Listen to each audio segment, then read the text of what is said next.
friends, welcome back to Frosty Eye Candy.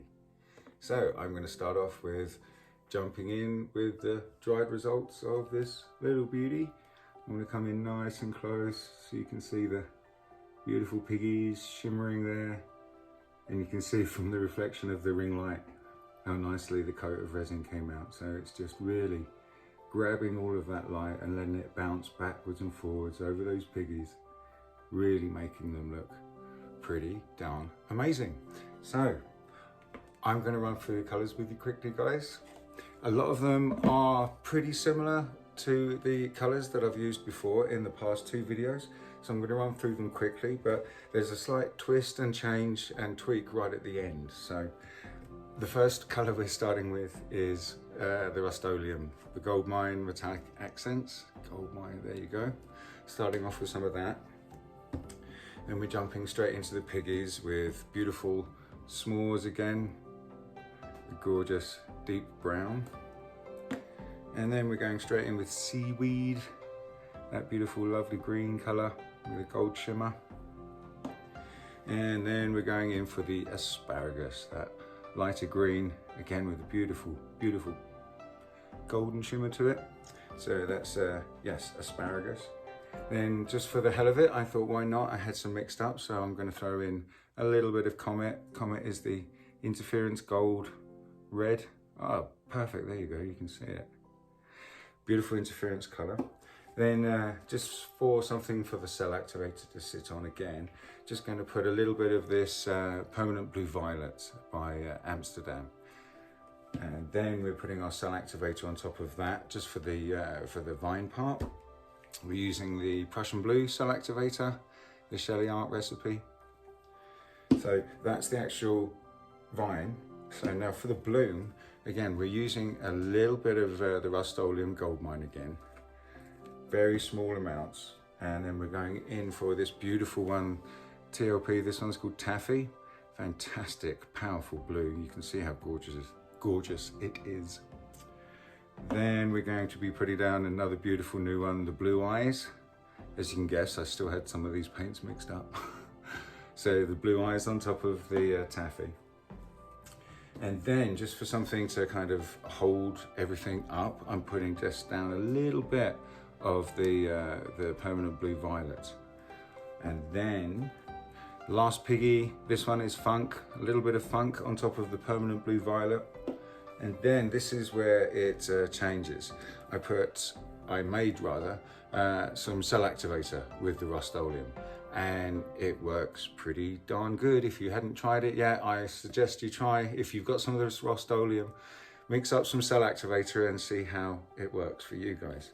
And then just on top of the Rustoleum gold cell activator, I put a little tiny bit of the Prussian blue cell activator. So anyway, that's enough of me waffling, talking. I'm going to get the camera pointing down and we're going to get on with painting, okay friends? So then the first thing I guess we should say is, yeah, it's a 12-inch square cradle. Now a cradle is just the same as a canvas, my friends, but rather than a canvas stretched over a wooden frame, it's a piece of plywood just nailed to the actual frame itself. It just is a bit more sturdier and doesn't sag like a canvas will. So that's the Rustoleum gold mine going down there, friends. And while we're waiting for me to do this, I'd love to give a shout out to our group on Facebook, Acrylic Pouring for Beginners. I'd love to give a shout out to my main man, G, and my brother from another mother, this Darren, and also my lovely number one, Christy, and my dear lovely friend, Bridget. So this is now the TLP s'mores going down on top of the Rustoleum gold mine right here. And as we've seen this one before, this is the same mixture as the vines from the previous videos, but we just add a little bit of a twist by adding TLP Comet. So there we go, this is now the seaweed by TLP. Beautiful mid-green colour with a gorgeous shimmer to it. And on top of the seaweed, I am going to be laying asparagus. So as I mentioned before, friends, we're using two cell activators, the Rustoleum gold mine and the Prussian blue by Amsterdam cell activator. I'm using the Shelley Art recipe. If you'd like to know what that is, please look in the details of this video and I can give you the web address and a 15% off discount code for the online course, something that I highly recommend. Okay, this next piggy that I'm putting down right here, this is the comet.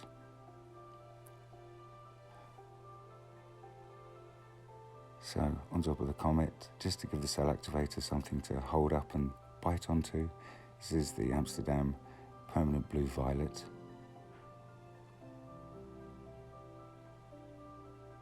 There we go. Just a little bit more down there, I think. No, we're done. Now, this is the Rustoleum gold mine as a cell activator. Works absolutely awesome, as I'm sure you would agree from your pictures at the beginning. And yeah, it's going to look really great underneath the Prussian blue cell activator. Then I'm going to lay down.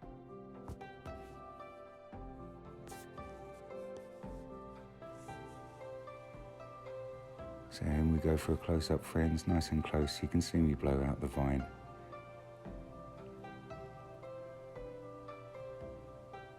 And again, just blowing gently into and then across the paints to give us this nice kind of like organic, leafy feel to the vine. Not blowing out too many along the line because we want to keep this proportion and composition when we spin the piece out. So that's working really well, as I can see there. We're just going to blow the rest of the piece out down to the bottom. And a couple of overblows there, but I do love the effect the cell activator gives when it gets blown out over the pillow paint. Excuse the back of my head while I just do the last little bits there.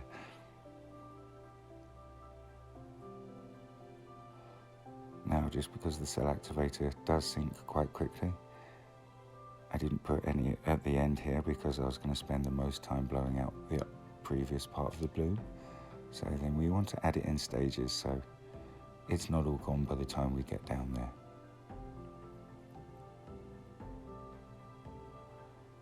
Beautiful. The vine's working, excuse me, getting tongue-tied there, friends. The vine's looking great. It blew out quite nicely. And I love that point of interest just in the top right now.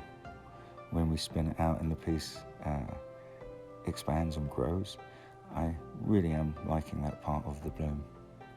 So just adding the last bit of cell activator to the last bit of vine and just blowing her out.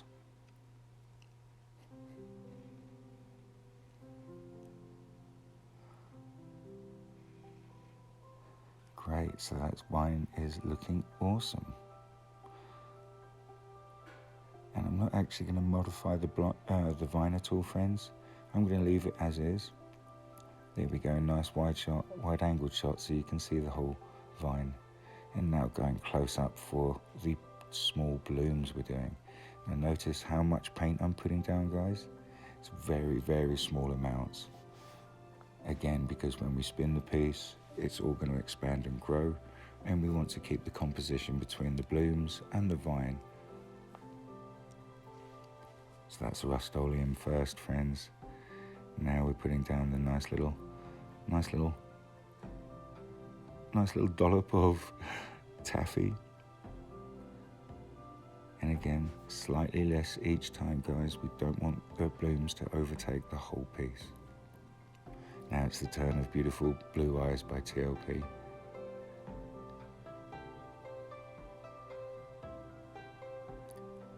See, guys, less and less each time.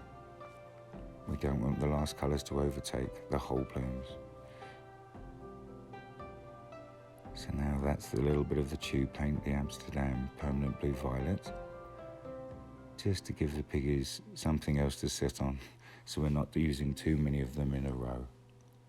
Although 4 in a row seem to work quite nicely for the vine. Now, this is the turn of the last TLP in the lineup. This is Funk. Gorgeous, gorgeous purple colour.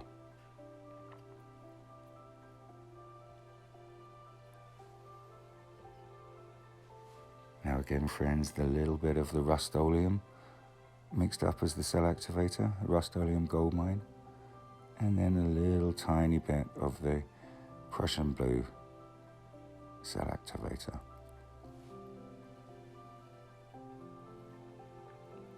Excuse the back of my head again while we blow this out. Now my plan was that this is going to be the main bloom, that one right there, and the one on the right hand side now that I haven't blown out yet is going to be the second bloom, the lesser of the two.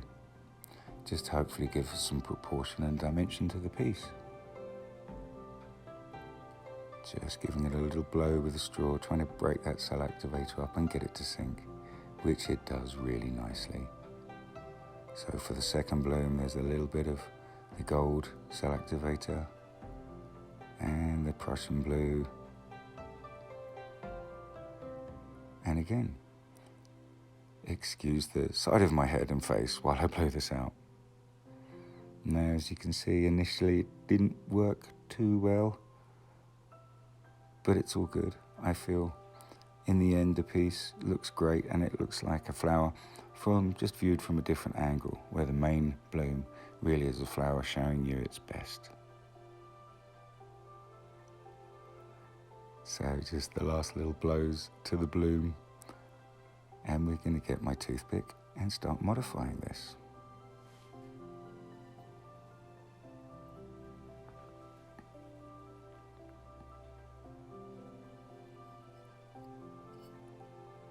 So when we go for the first modification, friends, and when we're doing this, remember, you can go all the way down to the actual cradle itself, but you do run the risk of dragging up some of the white pillow paint, and we don't really want to do that. So what I'm trying to do is very carefully just drag the top layers of paint between themselves while leaving the pillow intact underneath.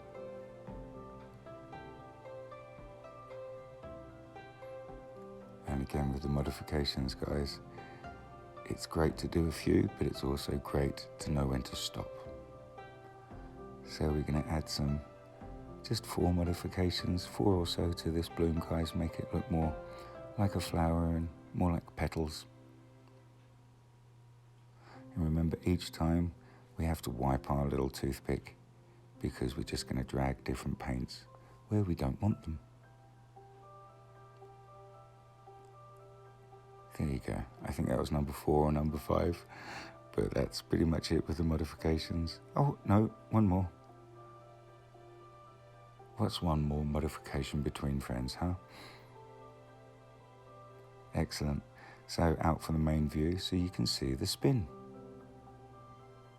So here you go, guys, it's the clockwise spin, and I'm leaving it in real time again so you can see how long and how fast I spin for. This is really important.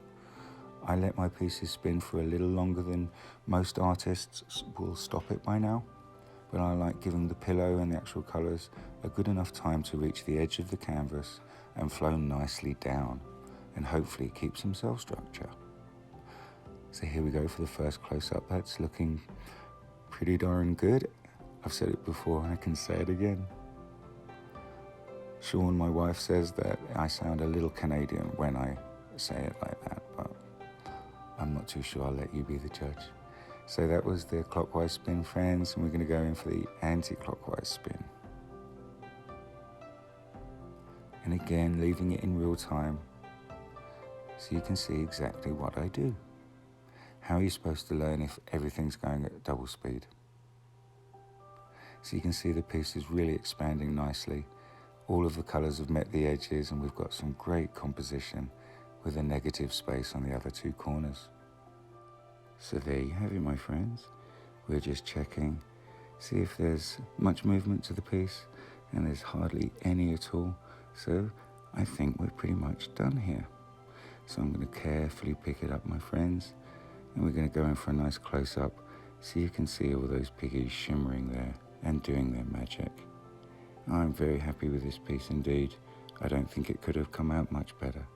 So thank you for joining me, my friends. Please like, subscribe and share if you like what you see here. And above all, please, happy pouring.